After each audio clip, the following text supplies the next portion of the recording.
fuck are you talking about? You have a gun in your house, you're 80% more likely to use that gun on yourself than to shoot someone else.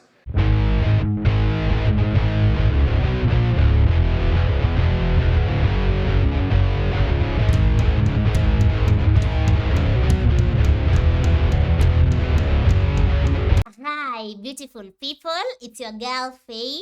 I'm back, but clearly I'm back with another reaction video.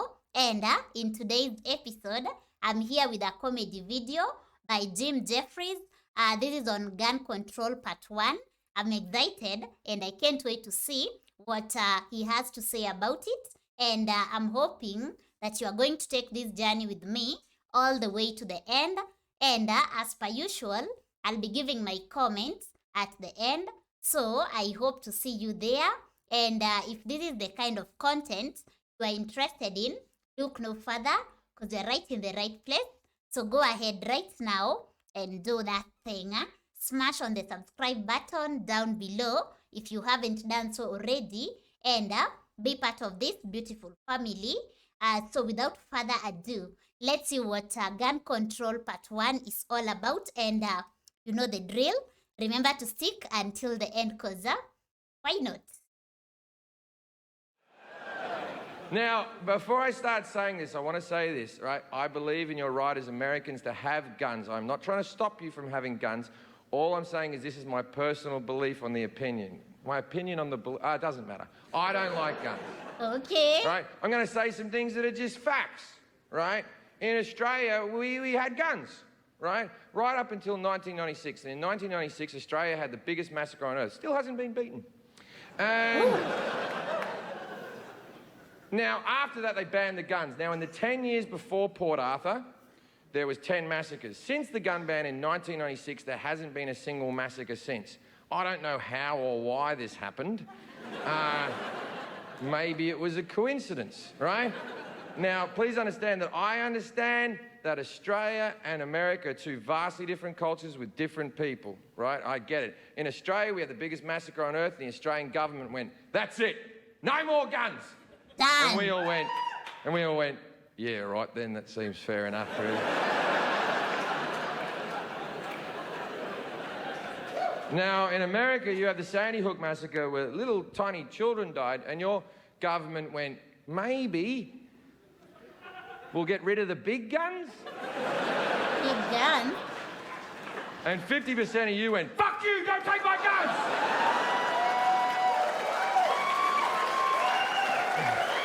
So here's where it gets confusing, right? Now, as I said, I'm all for your Second Amendment rights. I think you should be able to have guns. It's in your Constitution.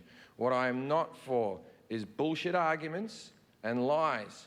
There is one argument and one argument alone for having a gun, and this is the argument.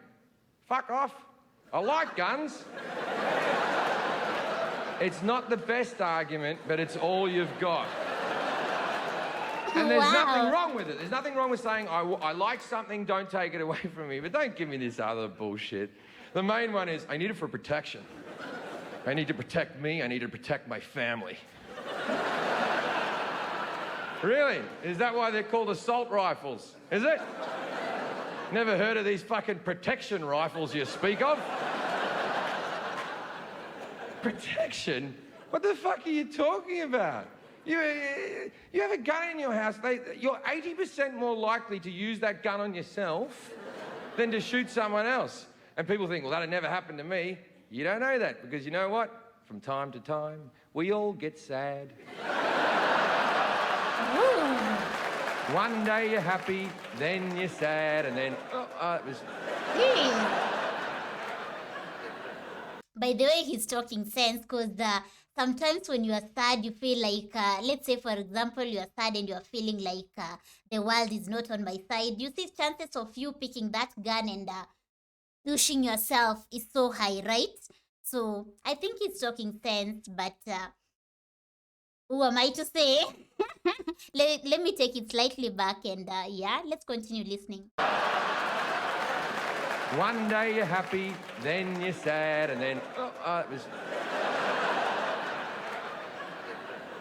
Protection? I had a break-in in Manchester, England, where I was tied up. I had my head cut. They threatened to rape my girlfriend. They came through the window with a machete and a hammer. And Americans always go, well, imagine if you had a gun. And I'm like, all right.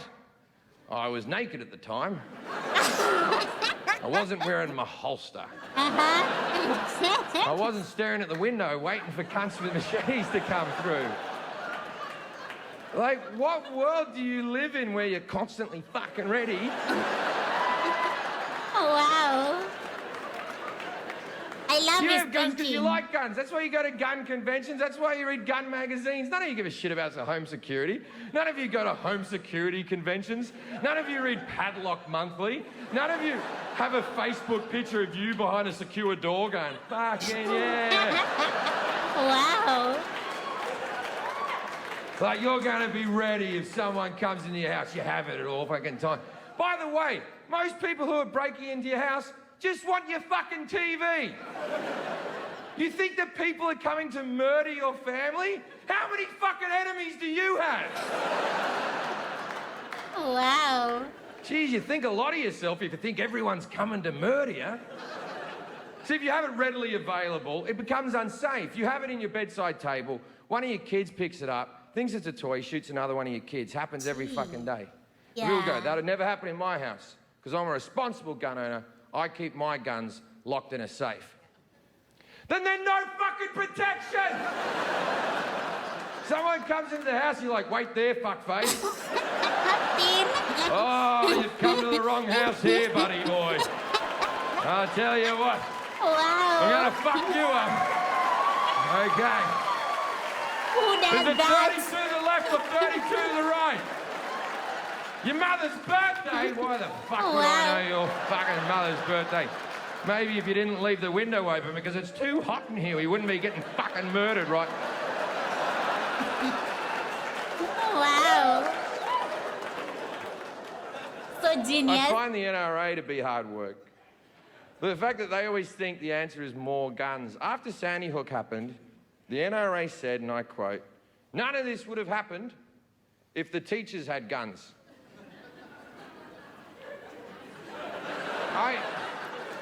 I think they're forgetting what school was like.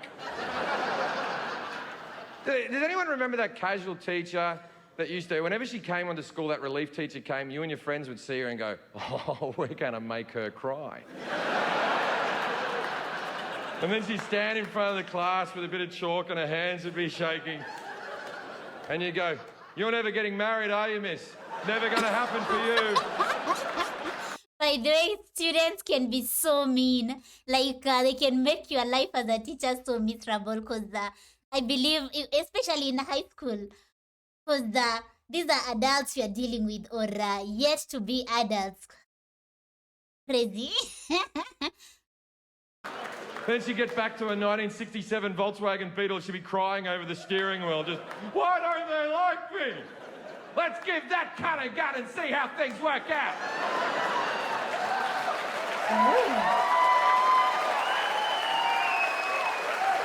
And then they go, oh, well, answer to that, we'll just add more guns. They go, we'll put an armed security guard at every school across America. Yeah, that'll work out. The average security guard in America earns $16 an hour. Not a lot of wiggle room to be a fucking hero. Someone comes onto the school and you've got Kevin. Jeez. Now, I'm sure Kevin's shit hot at Call of Duty, but it might not fucking cut it, ladies and gentlemen. Now, I understand that when I'm doing this joke in this room, 50% of you agree with me, 50% of you don't agree with me. And I do respect the people who don't agree with me. Don't think I don't. The 50% that don't agree with me, 20% of those people are smart enough to realise this is a comedy show and it's not to be taken seriously, and they're laughing along because it's just funny jokes. It is comedy. And then the next 20% are sort of phased out a little bit and looking around going, wonder how they got that chandelier up there. And then there's the last 10%, and they're fucking furious. Right now, in this room, and the people watching at home, 10% of you are fucking seething. Just... And for a couple of reasons. First reason, I'm making good points. I think he is. Wow. That was short, so definitely gonna be a part 2. So I hope you loved it. To some extent, I think he's making good points for sure. I don't know about you, but when it comes to gun control, everyone has their own belief. So yeah, remember, as he said, this is just comedy.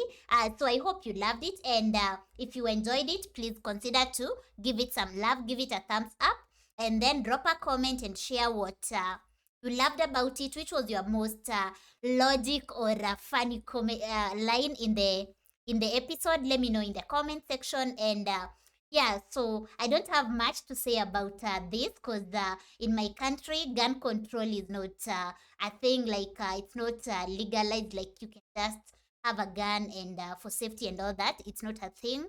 So yeah, so I don't know much about it, but and only from reading and all that. So I think from the movies, whatever he was saying, I could really relate. Like I've seen that happening in movies, or reading news, breaking news about that, like a parent forgetting a gun, or a child just picking a gun and shooting the sibling, or shooting someone, a friend, and that. And yeah, stuff like that do happen. So I think it's just something that I don't know. It definitely needs to be looked into, because the way we were saying, you'll be having it in a safe. When someone breaks in, you're not prepared, so you have to put the combinations again. How safe is it? Because by the time you finish putting the combination, this person is on your neck. So it's crazy. But anyway, this was just comedy. So I hope you loved it. And I can't wait to hear your feedback regarding this in the comment section. And as always, let's make it as interesting as possible. So once again, thank you for watching. Nawapenda sana Swahili 4. I love you so much. And I look forward to seeing you in the next one. So until then, take care of yourself and be safe, and watch out for a part 2, because it's definitely coming up. So yeah, that is it for today. If you are new here, don't forget to subscribe if you haven't done so already and you enjoyed this, because more is coming. And if you'd love to be notified whenever I post a video, click on the notification bell. And by doing that, you won't miss out on any episode going forward. And last but not least, if you'd love to support this channel, you, my friends, are welcome to do so. All you need to do is check the description below, where you'll find the link to my Patreon community, as well as my PayPal address, and you can have guaranteed requests through other platforms as well. So once again, asanteni sana. See you in the next one. Thanks for watching. Peace out and bye.